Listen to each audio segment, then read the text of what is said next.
మన పిల్లలు గొప్పోలు అవ్వాలంటే మన పెళ్ళిళ్ళు కూడా బాగుండాలి.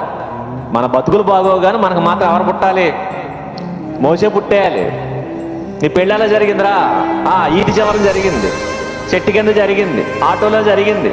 మధ్యకాలంలో ఆవిడ ఆటోలో కట్టించేటట్టు తాళి కంగారు ఎక్కడ పడితే అక్కడ జరిగిపోతున్నాయి. పోలీస్ స్టేషన్లో జరిగింది, పెద్దల మధ్య జరిగింది. అయితే నాడింగా జరగలేదన్నమాట. అలా నాడింగా జరగకపోతే నీకు మోసే పుట్టడు, మరి ఎవరు పుడతారు? నీ నెత్తి మీద దగ్గర డ్యాన్స్ చేసి కూడా పుడతాడు. అందుకే విశ్వాసం ఎవరిని చేసుకోవాలి? విశ్వాసం.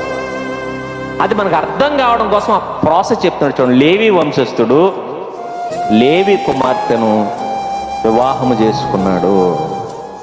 దేవుని కుమారుడు దేవుని కుమార్తెను వివాహము చేసుకోవాలి.